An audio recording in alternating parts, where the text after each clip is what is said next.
New power plants and infrastructure take time to build. I'm Samantha Fields for Marketplace.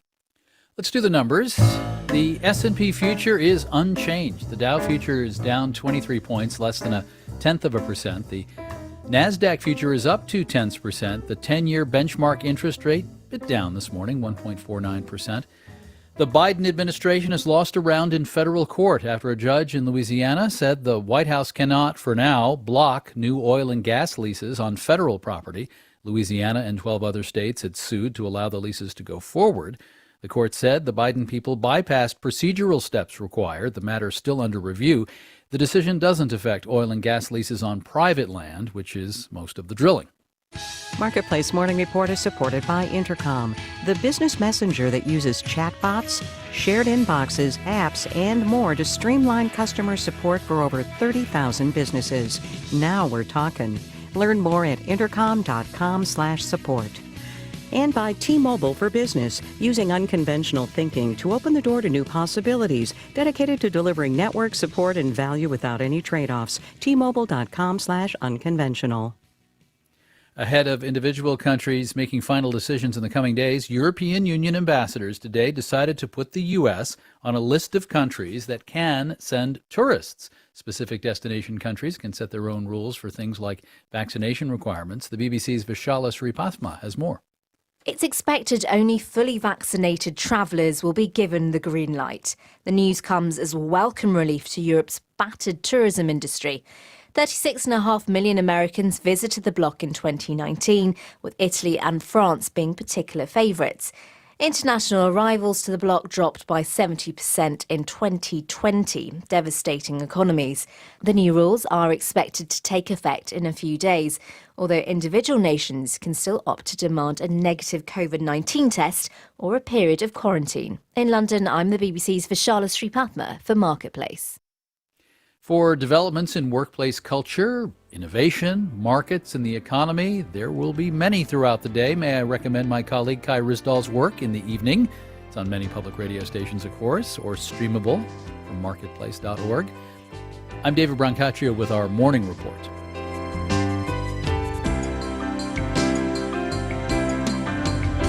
From APM, American Public Media. Wayne Hogan of the Terrell Hogan Law Firm. I'm Wayne Hogan. One texter call can wreck it all. Learn more through distracted driving presentations for teens and the workforce. Arrive alive. Let's end distracted driving. Learn more at waynehogan.law. Wolfson Children's is bringing On Our Sleeves, the movement for children's mental health, to Northeast Florida. On Our Sleeves helps start conversations, give children voices, and break mental health stigmas. More at wolfsonchildrens.com/onoursleeves. North Florida TPO, proud sponsor of WJCT's First Coast Connect, bringing to the community innovation in transportation planning, commuter services, clean fuels, and intelligent transportation systems. More at northfloridatpo.com. This is WJCT News 89.9 Jacksonville. Ahead in the next 5 minutes, live local news for the First Coast from the WJCT News team.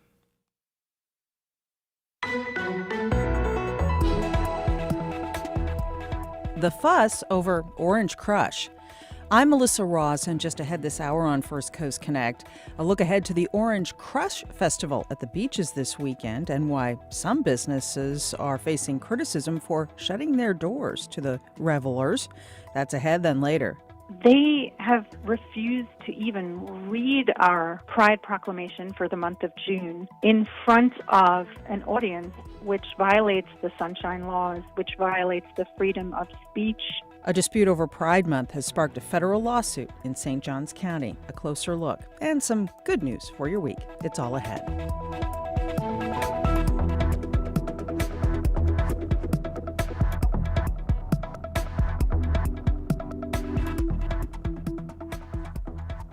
After the day's news.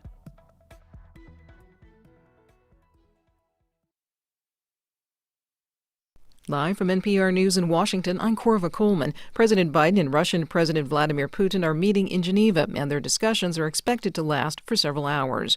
NPR's Sam Greenglass reports their high-stakes summit has drawn spectators to the Geneva summit site. The Lakeside Summit venue is under tight security, so no protests here. But across town, Russian expats gathered in a grassy park last night to protest Putin. They waved signs calling on Russia to free opposition leader Alexei Navalny. Putin is a killer! Irina Krien worries the summit might not help. For Biden to meet with Putin, in my eyes, it's some sort of enabling because he's considering him legitimate while Putin is killing people, and Putin will just be like, it's just not true, and that would be the end of it, Biden and Putin will give solo press conferences after their meeting wraps. Sam Greenglass, NPR News, Geneva. Israel says it conducted airstrikes against 2 Palestinian targets in Gaza overnight. This comes in the midst of a tense ceasefire that ended 11 days of fighting last month. NPR's Deborah Amos reports the latest violence came after a controversial march by right-wing Israeli nationalists in Jerusalem on Tuesday. It's a yearly event. It marks Israel's capture of East Jerusalem more than 50 years ago. Palestinian leaders see it as a provocation. They called for a day of rage. Israeli police dispersed Palestinian demonstrators with rubber bullets. Then Hamas threatened violence in response and floated these incendiary balloons that sparked fires along Israel's southern border. And then came the airstrike. So it was retaliation for retaliation. NPR's Deborah Amos in Jerusalem. President Biden has nominated several people for ambassadorships. They include former Interior Secretary Ken Salazar as ambassador to Mexico and former Deputy Secretary of State Tom Nides as ambassador to Israel. Biden is also tapping aviation hero and retired pilot Sully Sullenberger to serve as the representative to an international aviation organization. Sullenberger famously landed a plane in the Hudson River in 2009 and saved everyone aboard. The West is sweltering through a major heat wave. NPR's Giles Snyder reports it is breaking many records. Some of the hottest temperatures are being recorded in Arizona. In Phoenix on Tuesday, the high closed in on 115 degrees, and the National Weather Service expects temperatures to top that for the rest of the work week, potentially reaching 118 on Thursday and Friday. The excessive heat in the region stretches from southeast California into New Mexico, but the heat is not limited to the southwest. The highs in parts of Montana and Wyoming have set records in the triple digits, and the heat, along with strong winds, is complicating efforts to beat back several large wildfires. Giles Snyder, NPR News. This is NPR. And the time is 4 minutes after 9. This is WJCT News 89.9 in Jacksonville. Marine salvage crews are continuing to work on a 400-foot-long cargo ship carrying coal ash that ran aground near Jacksonville this spring. WJCT News' Sydney Bowles reports crews have stopped trying to offload any of the ship's cargo and are focusing on refloating the barge instead. The Bridgeport ran aground near Hanna Park in March, and it's now been a month since a nor'easter tilted it to the left and spilled nearly 9,000 tons of potentially toxic coal ash.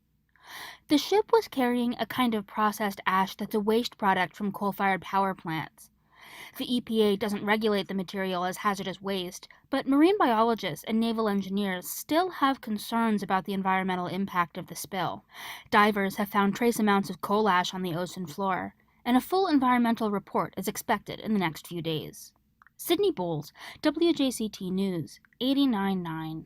The owner of Orange Park Mall in Clay County, Washington Prime Group, has filed for Chapter 11 bankruptcy protection, according to WJCT news partner, the Florida Times Union.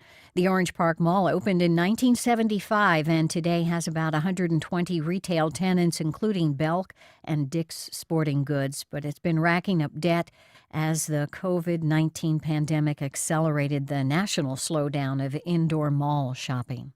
77 degrees now in Jacksonville, mostly cloudy, low 90s for today. Support for NPR comes from NPR stations. Other contributors include WeWork. A WeWork All-Access membership is designed to provide the flexibility to avoid work-from-home distractions by offering access to workspaces nationwide. Learn more at WeWork.com/NPR.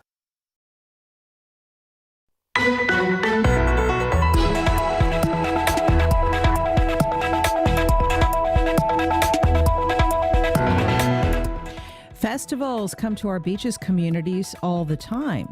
So why is one this month leading some business owners to shut their doors? Good morning. We're live from Studio 5. I'm Melissa Ross, and this is First Coast Connect. Thanks for listening. Just ahead, we speak with beaches officials about plans for the Orange Crush Fest this weekend. Give us a call. It's 549-2937. Then later, why a dispute over Pride Month has actually sparked a federal lawsuit in St. Johns County. First, though, an update on the pandemic. Tuesday, the U.S. surpassed 600,000 deaths from COVID-19, the most in the world. It's a stark reminder that we're not through this time just yet, despite the incredible progress we've made with the help of vaccines. So please, everyone, go get your vaccination. Well, beaches leaders are preparing for the Orange Crush Festival this weekend. It's coming to town after moving here from Tybee Island in Georgia. It's going to be a lot of fun for a lot of people. That said, some businesses at the beach are closing their doors for the event or installing dress codes and other limitations. The event typically draws a young African-American crowd. Jax Beach Mayor Christine Hoffman is on the line to tell us how beaches officials are planning for the affair. Mayor Hoffman, so good to have you. Good morning. Good morning. Thank you for having me. And tell us a little bit about Orange Crush and preparations for it at the beaches. Sure. So we first learned of the intentions of the Orange Crush quote-unquote festival to move to Jacksonville and the beaches back in March. So it's been a topic of discussion for more than 3 months now. We actually, our public safety officials learned about it prior to the citizens hearing about it. So we were able to do our homework, talk to Tybee Island, and start to plan for potential impacts on the community based on the history of the event there. But at that point, it was really unknown what exactly this would look like because the organizers of Orange Crush had never even reached out to us with regards to our festival space. So when our residents and visitors hear Orange Crush Festival, they assume Seawalk Pavilion and Latham Plaza, which is where our festivals such as the Seawalk Music Festival, Spring in the Blues, things like that are traditionally held. But there had been no attempt to book that space. There's already an event booked, and it has been for quite some time. So that's why I've been putting air quotes around festival, because it's not what we would normally deem as a festival in our community. So really until the kind of schedule of events came out about a week and a half ago, we didn't really know where exactly events were going to be occurring. And now that the schedules come out, it's mostly not at the beaches. So there are a few. There's kind of a nondescript, beach day. There's the Sunday beach day is at Huguenot Park, which there are 2 Huguenot Parks, but it is specified that it's not the one in Jacksonville Beach. It's the one across the river. So really a lot of focus has been on the beaches, but most of the events are not even anywhere near the beach. And I think visitors who are coming here, I think Sheriff Williams used a great word. The planning is haphazard. So what that's forcing us to do is plan for not specific events.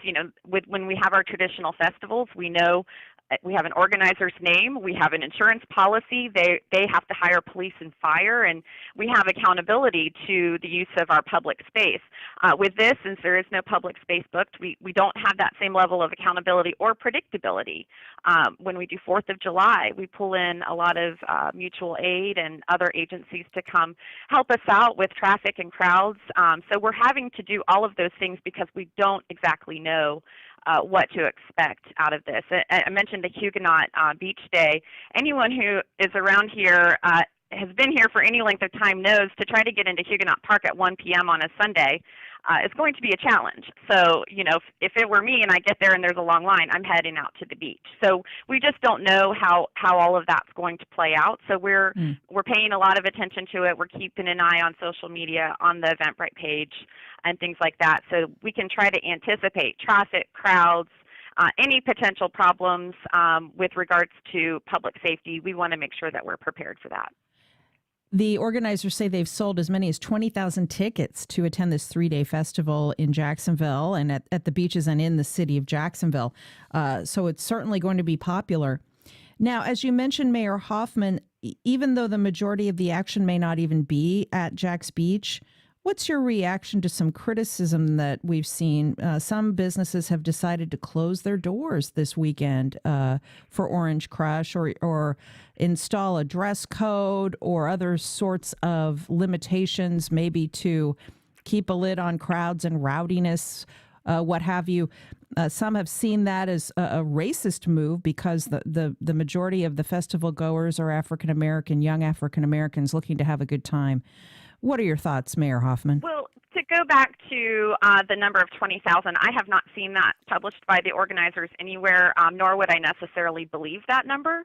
And on the tickets, there's people are alarmed by how quickly the tickets are marked sold out, but we have no idea how many tickets they started with. So again, if somebody said 20,000 people are coming, that's one thing to work with, but we don't even know that that's true. As far as the businesses go, we've been very busy out here at the beach. It's been a busy summer, and we're coming off a really hard year. And just like everywhere else across the country, our hospitality industry is struggling to hire and maintain staff. So I respect our business owners that have had to make decisions that prioritize the safety of their staff and their customers, but also the fact that it's just simply unpredictable.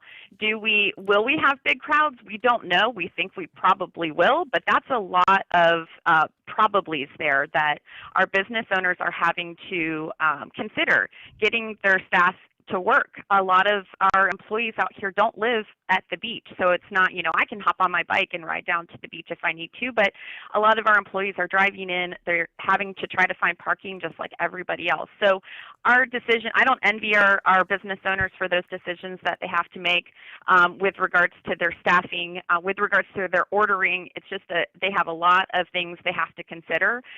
We have kept them involved and informed from day one.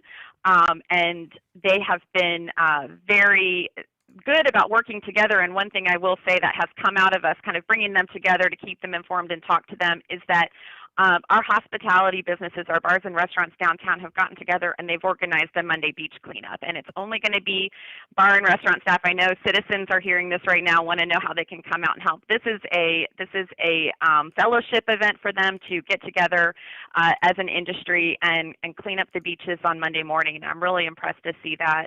But I don't envy their positions, and they have to make the best decisions for their staff and for their customers. We'll go to your calls in a moment about the Orange Crush Festival coming to town this weekend.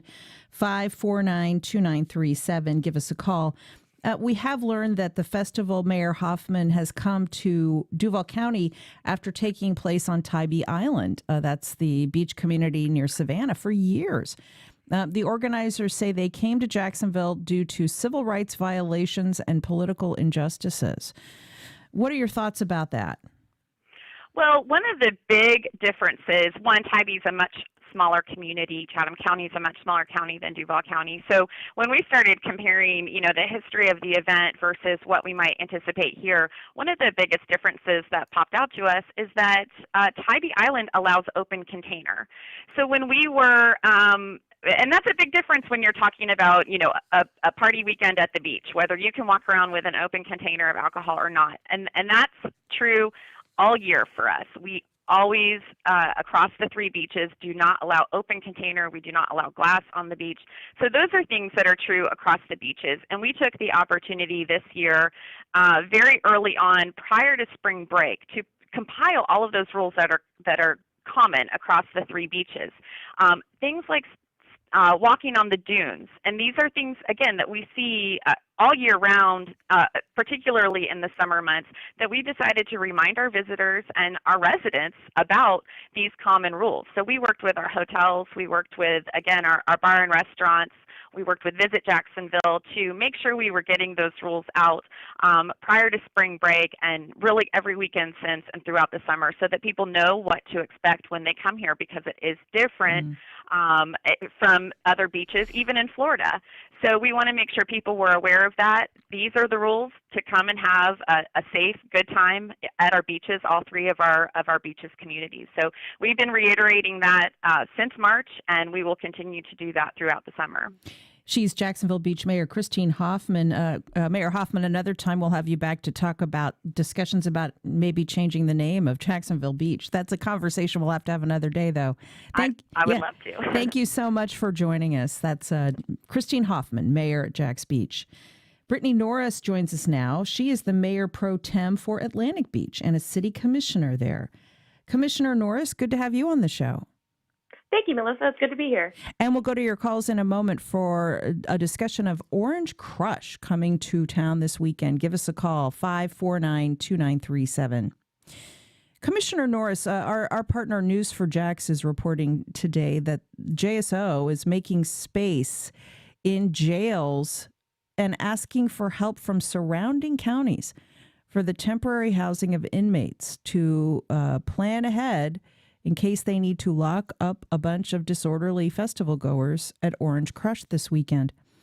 So we're hearing about this. We're hearing from festival organizers that they've had trouble with businesses welcoming the festival, saying that some business owners have said, we don't want your kind of people here, your demographic here.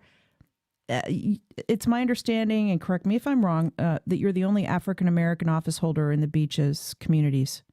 Can I get your thoughts? No, that's right, yeah. Can I get your thoughts about the perception among some that there's been a paranoid or an overreaction to this festival coming, since it tends to draw young African-American partiers?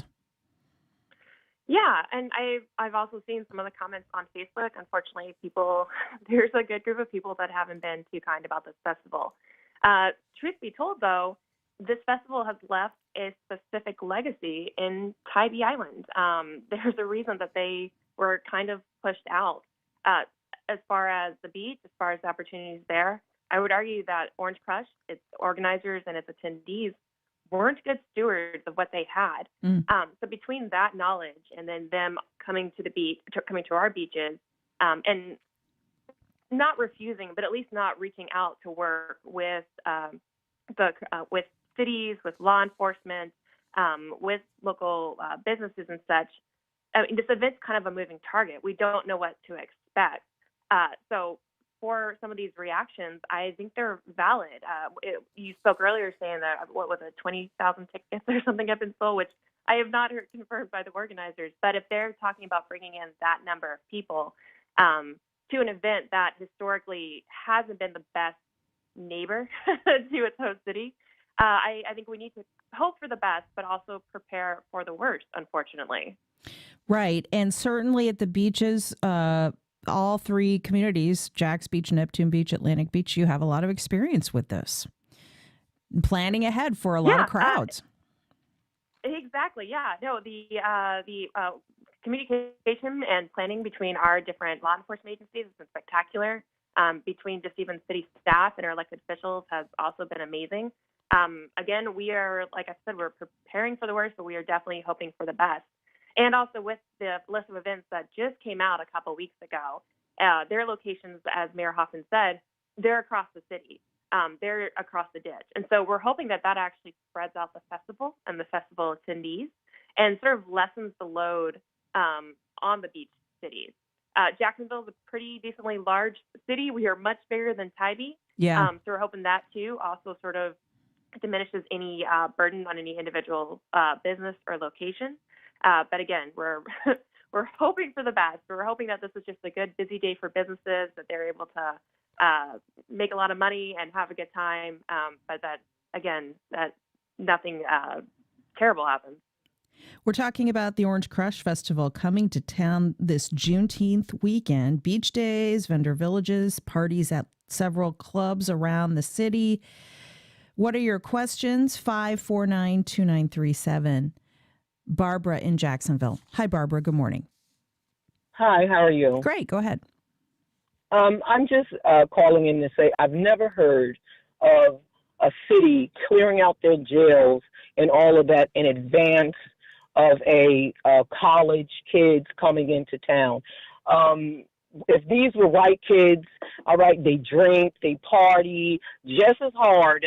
And I've never heard anybody say we're going to clear out the jails because something's going to happen. How do they know what's going to happen? Who who does that? And the mayor and the police department can try to sugarcoat it all they want, but it is exactly what it is. It's racism. If it wasn't touted as a black, mostly black event with college students, they wouldn't be talking about clearing out any prisons and all of this stuff that happened in Tybee Island and all these things. Barbara, It is what it is. What they should have done is said, don't bring it here. Thank you, Barbara. Brittany Norris, Atlantic Beach Mayor Pro Tem. What about this? The perception among some African Americans in this city that there's been an overreaction to Orange Crush coming here, an over preparation based on racist fears of violence or disorderliness, and that African American young adults are held to a different standard than white kids partying at the beaches. What do you say about that? What are your thoughts about that? I mean, I am not naive enough to believe that maybe some actions aren't inspired by less than good assumptions about the folks coming into town. I would argue, though, we are not a spring break city. I'd be interested to know how Daytona or Panama City Beach prepare for those heavy seasons. This is something that we haven't seen before. Yes, we have had large festivals and events, but those have always been permitted. They've always come with insurance and with intense planning between organizers and city officials and law enforcement. So there was a very good idea of what to expect. Unfortunately, Orange Crush, the organizers are, dare I say, more fluid or organic. They haven't reached out about any permits. They're not utilizing public space. They're basically assembling on the beach, and anyone is welcome to do that. Unfortunately, it sounds like they might be bringing 10, 20,000 friends, and that's, again, where it's a moving target. We don't know what to expect. So am I disappointed that JSO is clearing out space in advance of this? Yes, but I also understand because they don't know what to expect. We don't know what to expect. Lots of tweets coming in to the show about the Orange Crush Festival. Perry tweets the show, only in America is a dress code okay, but requiring a mask is considered an infringement of rights. Michelle tweets us, these measures are racist. Businesses don't react in this fashion to other festivals that are not predominantly black. Laurel tweets the show, businesses have the right to make choices about whether to stay open or not. Local governments are preparing the best they can. It's unfortunate that the event planners are not able to coordinate with local interests. So, Commissioner Norris, overlaying all of this anxiety is this is probably the first large-scale festival to come to town since we all shut down for the pandemic. And that's added some more tension to the mix. Local businesses do need the revenue. They've been through a terrible time. And as governments and businesses open back up, that has added a new layer to all of this. How do you see that as a public official? I would totally agree with that. The chance for revenue is excellent, but also too, considering that the time we're in, a lot of these businesses are short-staffed. It has not been easy to fill the ranks in a lot of industries nationally and here in town. I've seen so many help wanted signs. So as a business owner, if I were facing a rather large unknown like this and had to weigh between that potential for revenue, but also working with an understaffed setup, having to worry about public safety for my patrons, for my workers, for myself, I understand the dilemma that some of these folks are facing.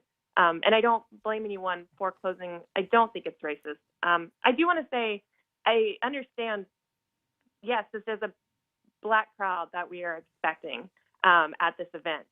That being said, there are so many other factors happening here. This, again, it will sound like a broken record, but this group unfortunately has made no effort to follow the proper rules and regulations that other festivals and organizers have followed. They haven't communicated with local officials. They haven't communicated with law enforcement.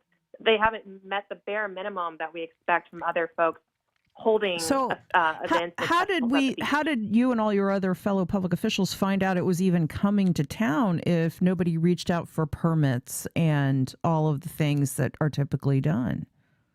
Through social media and social news stories. Media.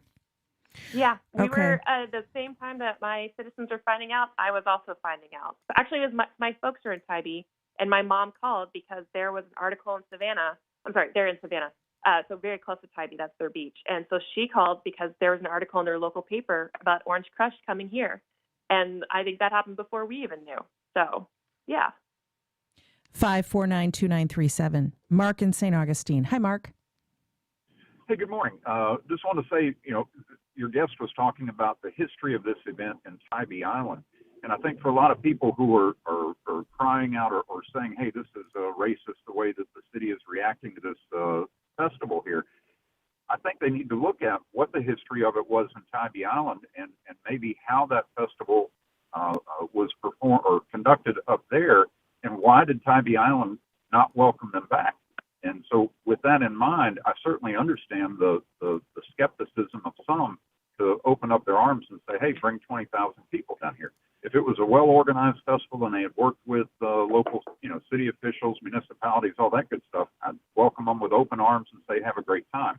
But in the absence of that, the only thing I think you can really look at is what has happened in previous festivals. And as a result of those festivals, why did that city not want them down, at their place anymore?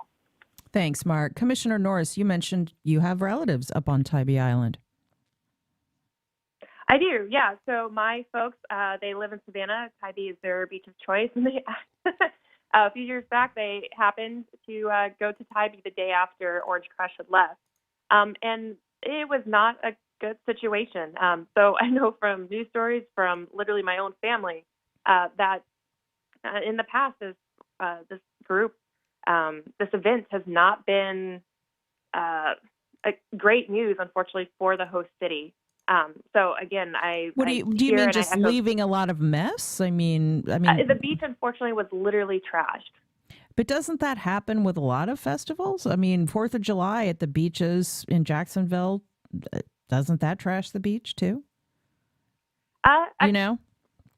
Yeah, of course it does. But again, I would argue that I don't think people want that to happen, and adding another event where that's going to add another time that we have to go out and clean up after it. That's not a welcome event either. Well, with all of that said, the event is coming to town this weekend. We will follow along, and I want to thank Jax Beach Mayor Christine Hoffman, who joined us, and Brittany Norris, Mayor Pro Tem, City Commissioner in Atlantic Beach. Thank you so much, Commissioner Norris, for joining us. Thank you for having me. Much more still ahead. Later in the hour, some good news for your midweek, but up next. They have refused to even read our Pride Proclamation for the month of June in front of an audience, which violates the Sunshine Laws, which violates the freedom of speech. Why a refusal to acknowledge Pride Month in St. Johns County has now sparked a federal lawsuit. That's next.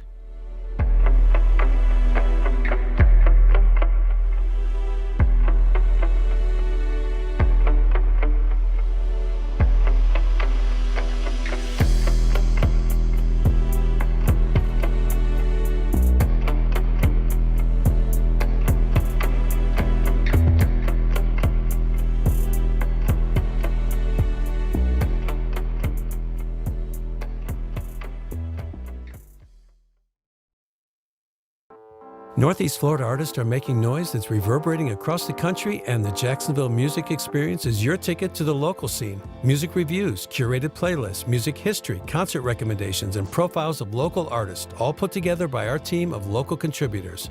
The Jacksonville Music Experience plays it local and plays it loud.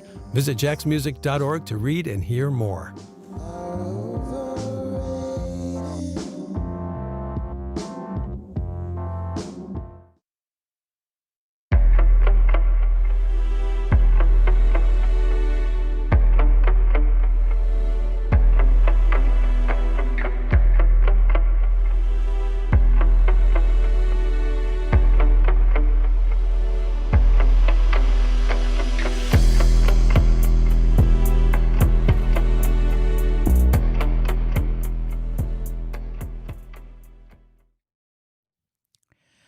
Welcome back. Well, the refusal to declare a Pride proclamation in St. Johns County government during Pride Month has now sparked a federal lawsuit. Sarah Bloomberg leads the St. Johns County nonprofit House of Prism and filed this federal complaint. I spoke with her. Hi, Sarah. Thanks for being with us. Good to talk to you. Melissa, thanks for even inviting me to come on and talk about these important issues. Tell us more about your complaint in St. Johns County.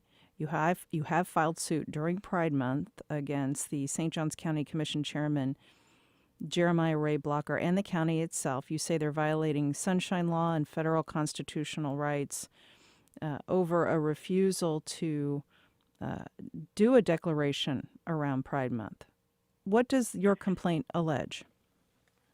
Well, they have refused to even read our Pride Proclamation for the month of June in front of an audience, which violates the Sunshine Laws, which violates the freedom of speech, the First and 14th Amendments, the 14th Amendment on discrimination against LGBTQIA+ people. We wanted to have the county proclaim June as being Gay Pride Month. This is something that happens across the world, and St. Augustine, the city of St. Augustine, and the city of the beach of St. Augustine have done this for 2 or 3 years in a row. And so I decided this year I was going to invite the county to read the proclamation. I had a sneaking suspicion that somebody would say no and not read it. What would you say to those who disagree with you that this is simply a symbolic gesture and not important? That other types of activism matter more? What's your response? Well, this is actually more than activism. These are human rights. LGBTQIA+ people deserve to live in spaces, in communities, in counties that make them feel safe and supported. If we do not, we engage in self-harm. We suffer from mental health issues, not because we're gay, but because society is set up against us. The amount of youth that are homeless or have experienced homelessness because their families have kicked them out. People have been bullied and physically threatened. The statistics are astounding with how much damage can be done in societies, in counties, in towns that do not respect and celebrate even something as simple as Gay Pride Month. It creates this sense of community, the sense of awareness, the sense of safe spaces for LGBTQIA+ youth and adults. It's so much more, Melissa, than a fancy gay pride parade full of balloons and businesses joining. This is about people's lives. It's about people being able to live safely. Is that what your organization House of Prism works on? Tell us about that. So House of Prism was started 2 years ago, and our mission is the commitment to advocacy, education, and services for LGBTQIA+ youth and adults in St. Johns County and surrounding counties. We have a bi-monthly articulation group for youth ages 13 and younger. We have an annual dance for youth ages 13 to 19. We have monthly events for adults. We're starting a support group, a free support group for children and for parents. We are committed to creating an environment of support and respect and nurturance and love for LGBTQIA+ people. And that's why this proclamation is so important. It's a tiny little thing, but it all adds up. This is in federal court, by the way. Any response from St. Johns County? No, not yet. We're waiting. I've sent emails. The people that I'm working with, the Women's March Alliance of North Florida, we're working with them and my lawyer. We've heard nothing back. And I understand that because now it is in court. Would you characterize St. Johns County as a friendly place for LGBTQ residents or not? How would you characterize the county overall, going beyond this issue over the proclamation?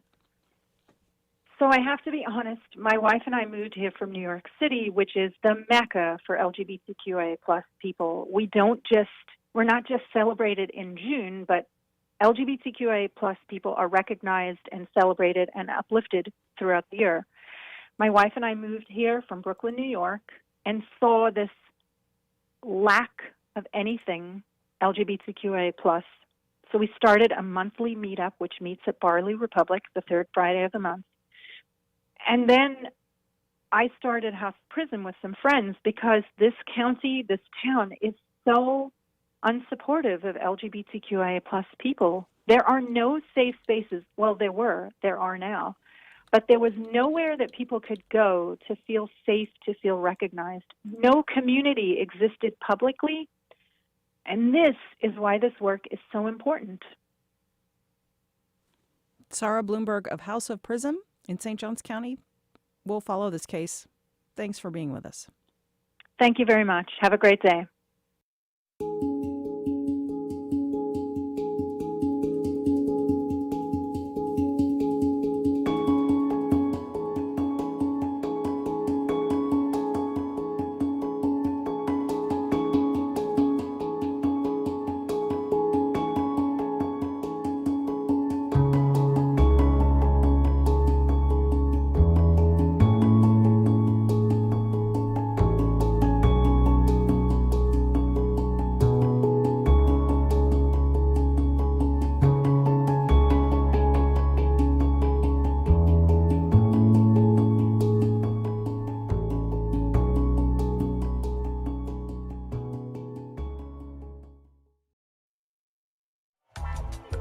Groove to Electro Lounge Radio around the clock. Allow the sounds of chill out, down-tempo, new jazz, and reggae to relax and inspire you. Download the WJCT app or visit wjct.org/jacksmusic to start listening today. For the best music from the 60s, 70s, and 80s, tune into 89.9 HD3, the WJCT app, or jacksmusic.org. We've got your music on Anthology on 89.9 HD3.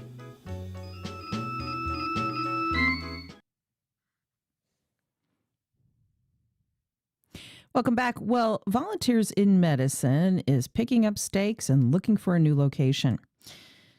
They were founded in 2003 and they're a vital organization for Jacksonville, a free healthcare clinic that provides outpatient, primary, and specialty medical services to working, uninsured, low-income individuals and families. And there are a lot of them in this city. Volunteer physicians, nurses, and support staff from all over the region donate their time and talent to keep families healthy, employed, and out of the hospital ER. Volunteers in Medicine is led by CEO Jennifer Ryan, and she's on the line with more. Jennifer, good morning. Good morning, Melissa. Great to talk to you. So Volunteers in Medicine is doing such incredible work in this community. You've been located downtown for over a decade now. You, I guess, have maybe outgrown your space, looking for a new place to go. Is that right? Yeah. So, Melissa, there's a couple things happening. The land that we're on is currently for sale, and we're currently in 64,000 square feet. And due to the need and the growing demand for healthcare services and free healthcare, we are looking for another space that is around 10,000 square feet. Definitely the demand is there. And I would think, Jennifer, in the pandemic, it's only increased. Can you tell us what you've been dealing with over the past year and a half or so? So during the pandemic, we've seen some interesting things happen, and they're on trend with what's happening in healthcare in general. Actually, people have been afraid to come to get healthcare. And what happens with that is people haven't been getting their screenings. They haven't been able to come get mental health services. So we've had a really big push, since the vaccine has come out, number one, for people to get vaccinated. And number two, we are safe. Come visit us. Come get your vital screenings that are so important, especially during men's health. We're seeing a lot of men that are not going to the doctor. So trying to get men to come in for their vital screenings. So now we're seeing a significant increase in our patients coming back. Okay. And can you explain a little bit about the need? Because I think there's a common perception that an organization like yours isn't necessary, that health care is available to anyone who needs it, that anyone can get health coverage under the Affordable Care Act. It's a lot more complicated than that. Can you talk a little bit about the holes in our system and why so many people need volunteers in medicine? Yes. So, Melissa, one thing that's been really great is recently the administration expanded who qualifies for the subsidies under the Affordable Care Act. So those that go up to 150% of poverty. And our job and what we're trying to do is fill a gap. The people that we serve are those that make a little bit more than what Medicaid would cover for health insurance, and many of them make more than the subsidies they would get for the Affordable Care Act. They're people that are, working in restaurants. They're, the people that cut our hair. They're small business owners. So they make, for one person, you can make up to $32,000 and qualify for our services. So our goal is to fill a gap, not to replace or duplicate. We want everyone to have health insurance. But if you don't qualify for programs, we're there for you to keep you healthy, keep you out of the emergency room. We provide your medications, mental health. We can do all of that in our downtown clinic and at our West Side clinic that is open 2 days a week. Mm.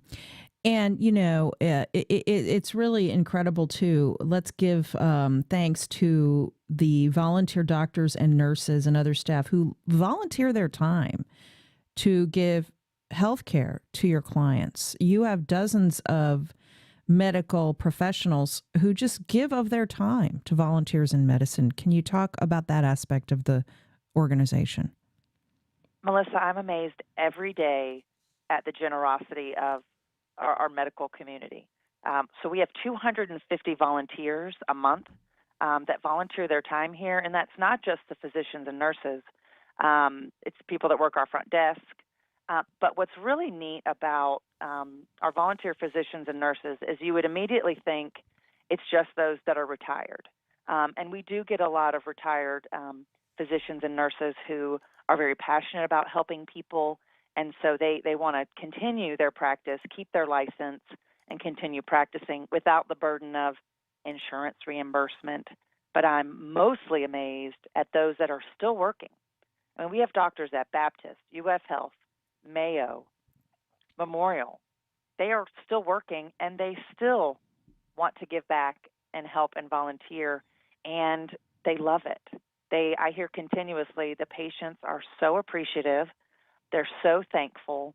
They love how easy we make it for them. We don't have a lot of paperwork, a lot of things they have to do outside of just time with the patient. They can actually talk to them and spend 30 minutes to an hour with them. Amazing. And now you just need some more room for what you're doing. So you want to get the word out that you're looking for a bigger location. And do you want to remain downtown? Is that still the most convenient place to be? So we would love to be downtown. Our current location, we are very easy to get to. A lot of our patients actually work downtown, so it's easy for them to walk over.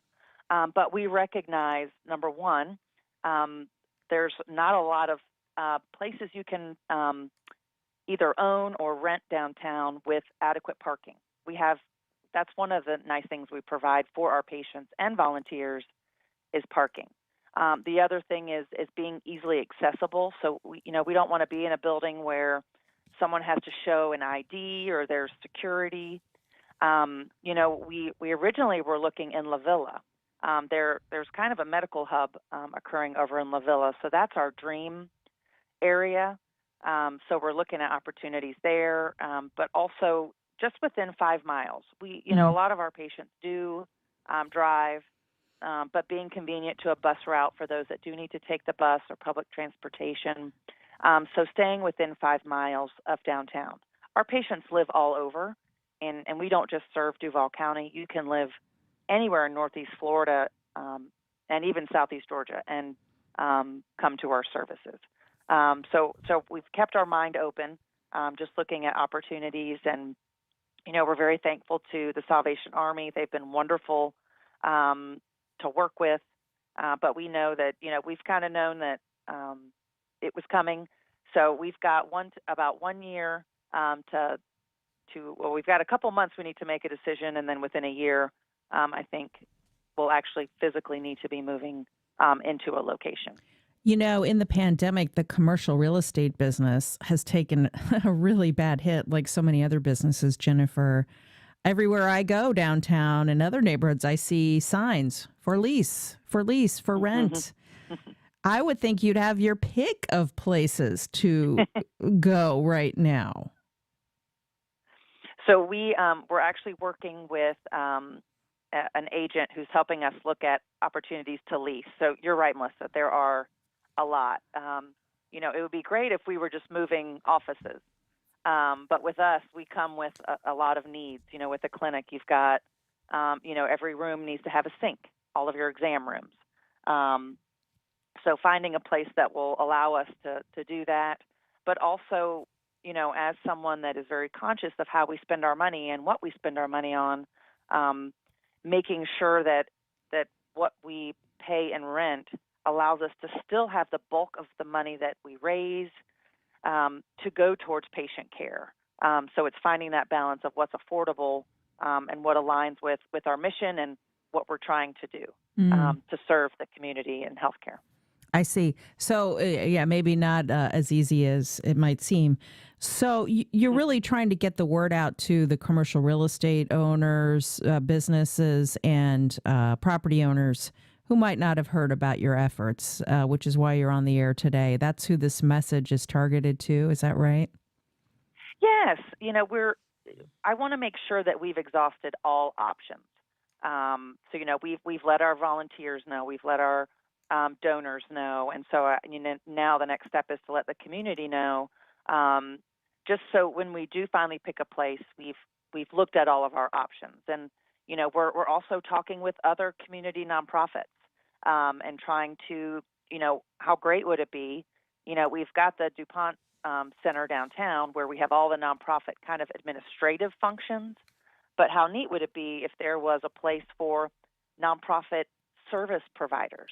So that you could have, food distribution along with healthcare, along with, other types of services all in one place. That's a great idea. So I know. And so we've been talking with other nonprofits. How can we partner? How can we work together? Are there opportunities to share space? Because it would be great to have for, our patients to come in and get multiple services, possibly a clothing distribution on site as well. So having all of these things, because for us, we're very conscious that the people we serve are the working uninsured. So they don't have a lot of time in their day because they're taking care of family, they're going to work, and then they have to take care of their health and other needs, food needs, during their day. All great points, and I would encourage anyone who can be part of the solution to get in touch with Jennifer. Jennifer Ryan, CEO at Volunteers in Medicine in downtown Jacksonville, as they seek a new location. Keep us posted, Jennifer, and thank you. Thank you so much, Melissa. Have a great day. A quick break, and in a moment, some good news for your midweek in our What's Good Wednesdays. That's next.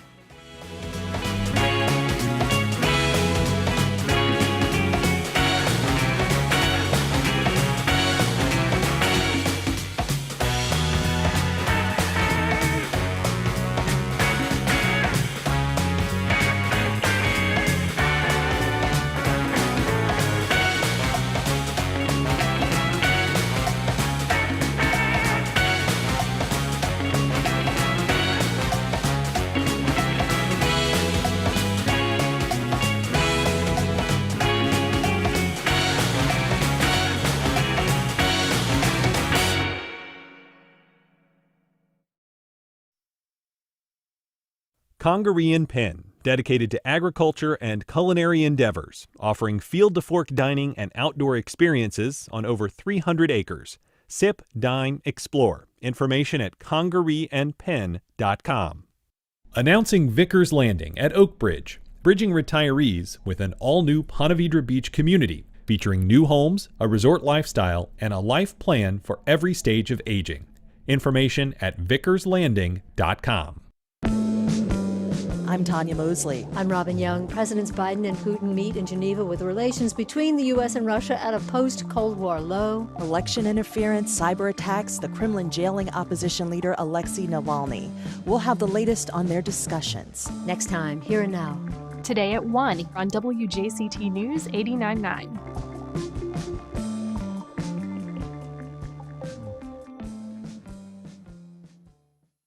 On the next Fresh Air, Forget the Alamo. Brian Burrow is co-author of a new book that says the rebellion against Mexico in 1836 wasn't the noble cause enshrined in Texas myth, and some of the Alamo's heroes weren't the selfless martyrs to freedom portrayed in pop culture. The real history is entwined with preserving slavery. Join us. Today at noon on WJCT News 89.9. The number of Americans who identify as bisexual is on the rise. Recent surveys suggest this uptick is being driven by young women, and in particular by women of color. But how well do we understand the B in LGBTQ? I'm Amna Nawaz. We'll share your stories and answer your questions next time on 1A. Today, starting at 10 on WJCT News 89.9.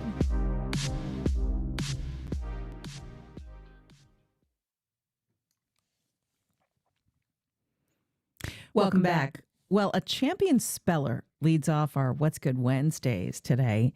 He's a precocious 8th grader at St. John's Country Day School who loves words and numbers. Even at the age of 2, Eric Williams would make his parents drive around the neighborhood so he could read off the street names and the numbers on the mailboxes. Eric made his parents proud over the weekend when he competed in the National Spelling Bee's preliminary round among 200 spellers from across the country.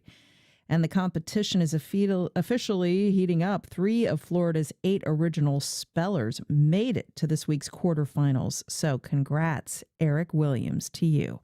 Keep up the great academic work and keep up spelling words correctly. Well, First Coast author Craig Seaton has a message of empathy for those who've been dealing with loss, whether in this current time of pandemic or maybe even years ago. It's a positive message he shares in his new book, Some Perfect Tomorrow.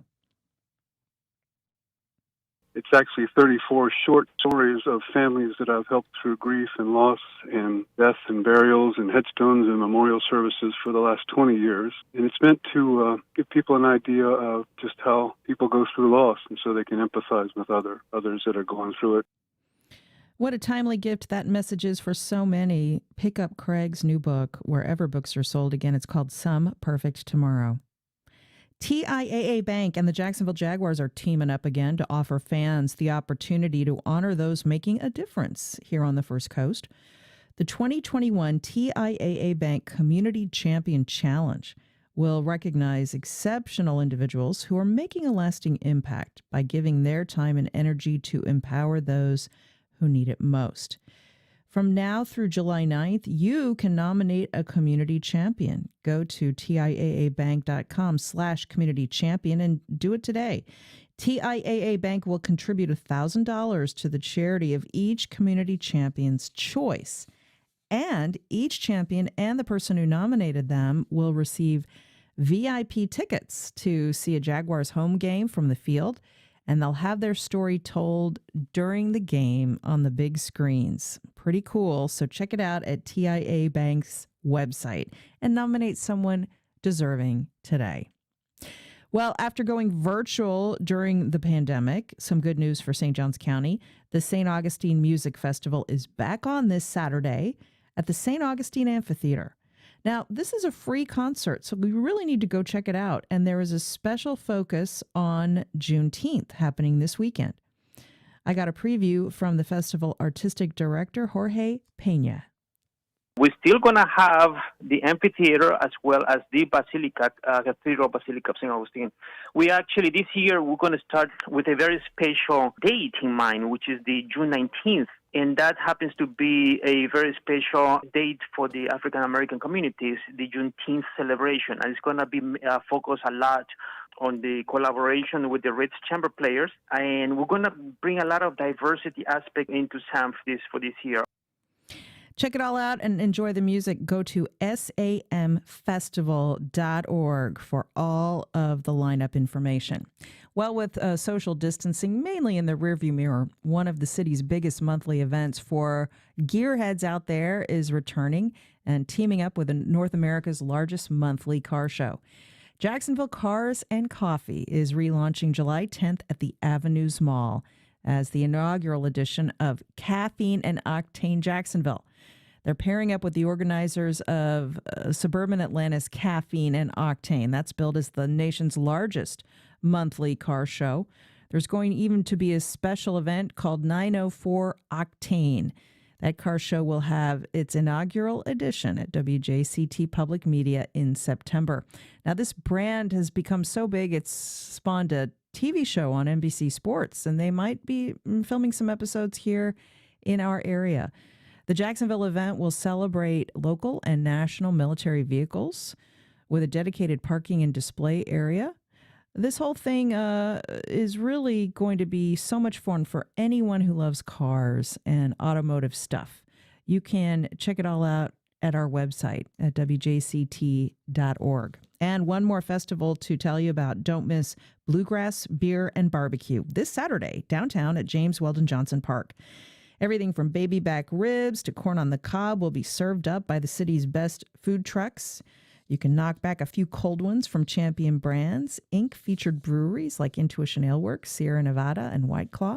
Live music with local favorites Cain't Never Could, Fort Pierce's Pubgrass Band, Uproot Hootenanny, and Jacksonville's own, the Firewater Tent Revival. Now, this concert is free, masks are required. Again, it's Saturday. More information at jamesweldonjohnsonpark.org.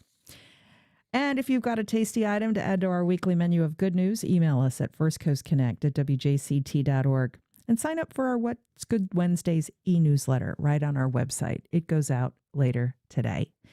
And that's our show. Thanks for listening. Thanks to all of our guests and callers, too, along with producer Heather Schatz, Director Josh Torres, Editorial Director Jessica Palumbo, and Digital Editor Bill Wartsfield. I'm Melissa Ross. This is First Coast Connect on WJCT News 89.9 Jacksonville. Catch our podcast up later today wherever you like to listen. And you can always listen through the WJCT app. Download it today. We'll be right back here again at 9 a.m. tomorrow. Have a great Wednesday.